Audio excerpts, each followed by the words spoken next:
Hi, it's Mark Owen from Moose Marketing NPR, the editor of Punchline magazine, and welcome to Punchline Talks. Today I'm joined by Mike Huysinga from the Royal Oak and the Exmouth Arms in Cheltenham. Hi there, good morning, Mike. Thanks for joining Punchline Talks. Hi, good morning. How are you, Mark? Yeah, I'm very good. Goodness gracious, it must have been very difficult running two pubs in the pandemic. Can you tell us a little bit about yourself? How long you've been in the pub trade? How long you've owned the two pubs? And what it's been like for you over the last couple of months? Well, I've been in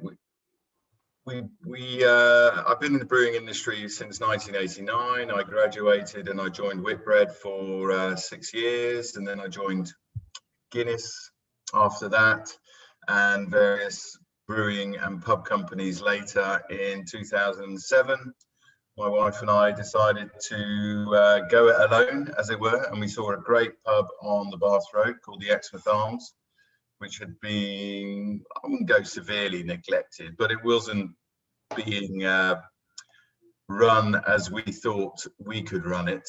And so we persuaded Arkles, the brewer, they're based in Swindon, that we were the best two for the job.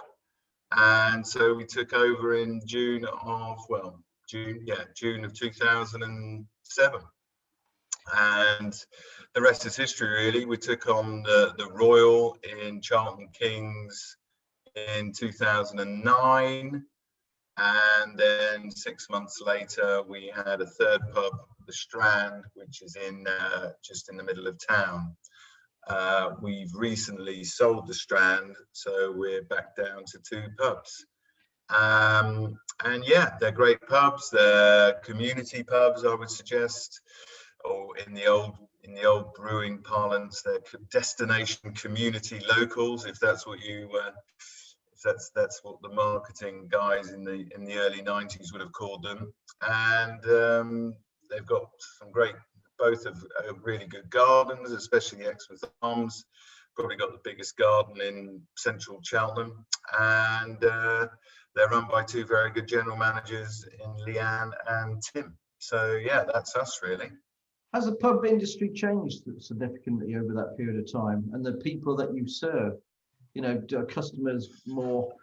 I think recruitment is getting tougher. I think the hospitality industry, we really need to, and I'm sure we'll get onto turf later. As an industry, we really do need to make ourselves more appealing. It's not all about long hours on your feet, and and it still suffers from a fairly old-fashioned view. I've always said that the hospitality industry is somewhere where you get responsibility very, very quickly. We've got a lady who works at the Royal. She's 22, 23. When she runs a Royal on a Saturday night, and when she runs a Royal on a Saturday night, she's running £1 million business. And it's her responsibility to check with the chefs, check with the front of house, check that the back of house is fine, and we give that responsibility because she's been trained well to be able to do that. But I've always said it since I've joined this industry, that if you want responsibility, if you want a view on every aspect of business, be it sales, be it HR, be it finance, then I can't see our industry being beaten in that respect. Yeah, you've got to be so many different hats you have to wear to. Well, absolutely, and we've got to get that over to the graduates of today, that it's not, you hear so many stories as, I fell into the hospitality because I was a barman or a barmaid, I didn't know what else to do. But we've really got to generate that interest to say, well, actually, I'm going to do a degree, and then I'm going to go into hotels or into bars, into restaurants, into an industry which is massive for this country. Has Brexit been a major problem for you guys, obviously, or is it COVID that have driven a lot of foreign workers away, a lot of skills? I think it's both. I think Brexit is unfortunately a gift that will keep on giving, but not in a good way. We're only 6 months into having left the EU proper. So I think that will still rankle, it will still reverberate this year, next year, and for years to come as this country becomes more, I wouldn't say insular, because that's 48% of the people voted to remain aren't insular, and I would suggest that most of the Brexiteers aren't insular, but unfortunately that's what's coming out of Brexit, is that we'll give the jobs to the British, but unfortunately there aren't enough British people trained to be chefs, to be KPs, to be do those jobs that a lot of Europeans love to do, and and why not? They're great jobs. And not being funny, they're actually really good at it. They really are friendly people, very warm people. Well, absolutely, but this is what this country's all about. It's about welcoming all people to its shores, and that's why I'm here. I'm still a Dutch passport carrier, and I loved it. I love living here, and I've made my home here. My wife's English. My kids went to school here, so I love it. And it's just a real shame that we seem to have been putting up barriers for other people not to be the same. No, I totally agree with you there. I mean, my mum was German, so I'm second generation German, if you want to put it like that. My father was Welsh.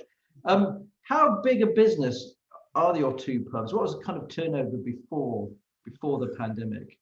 What was it then? And if you don't mind me asking. Well, like I said, I mean, both pubs have very different sales patterns, as you can imagine. With the Exmouth Garden in the summer, we were, on a Friday night with the sun out, you couldn't see a blade of grass. And arguably, it's been the same since we've reopened, because the garden at the Exmouth is fairly iconic within Cheltenham. I think if you mention beer garden to anyone, then I think the Exmouth Arms probably comes number 1 or number 2 on everyone's list.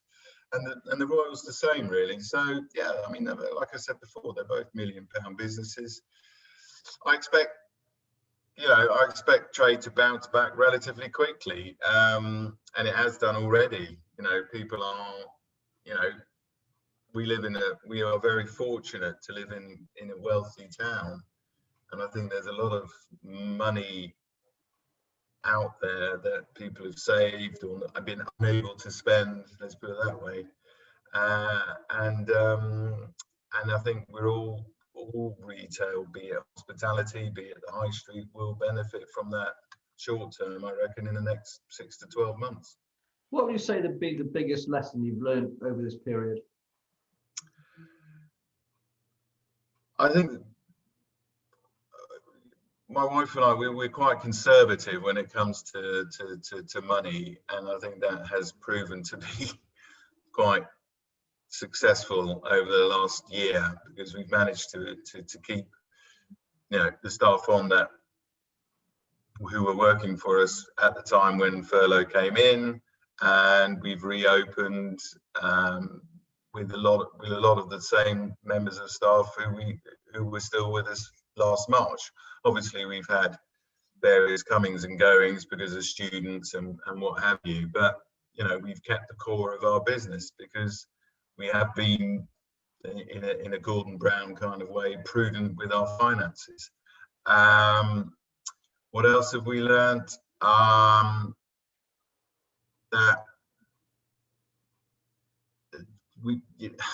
it's more about home life, isn't it? It's more about your personal, and it's about all our adverts now is that we do recognize that people have a private life, that we can't it's not about the crazy hours. It's about I'd rather do 50 or 60 covers really well than try and pack in 80 to 100 covers, if you see what I mean. And it's about making sure the customer goes home or leaves and says, right, that was fantastic, and I'm going to come back time and time again. Sometimes we've all been guilty of trying to squeeze in that extra 10 or 20%, and I think now it's a time where you just got customers have got a different view, and they want to be looked after, and we'll have to do that, and have to say, right, let's call it at 60 or 70 covers rather than to squeeze the extra ones in. Finally, because we're running out of time, turf has been really useful for lots and lots of different businesses there in the hospitality trade. Was it meant for you guys? I think it's a recognition that no man is an island or no woman is an island, and it's sometimes quite lonely out there as an independent or you know, your own boss. And you kind of think, and then you read on the turf or you speak to someone, you know, I speak to Ed at Swan or Packway at Bar and Walk, and you know, suddenly saying, yeah, well, we've got that problem, and yeah, we've got that, and yeah, why don't you do this? Because this is what we did, and it's a comfort. I mean, that sounds a bit twee and vague, but it is, and especially the meetings and what we're going to set up. The future is really bright for turf, and I think with Andy at the South of our house trying to start up the buying group, and you know, we've got some really good people involved in that. And I think with these things, it's about the members really engaging in turf, and the more members engage in turf, the longer it will be around. You know, I've seen lots of you know, like I've seen lots of trade associations come and go in Cheltenham because people just, there's an initial flurry of enthusiasm, and then it sort of wanes over the next 12 to 24 months. But I've really got a good feeling about turf because the people who are part of it are genuinely care not only about their businesses but about the customer, and more importantly, you know, most importantly, you know, not only is the customer obviously the most important, but Cheltenham itself. And we love this town. We want it to thrive. Mike, thanks ever so much. Mike from the Royal Oak and the Exmouth Arms. Really great to talk to you this morning. Thanks for joining Punchline Talks.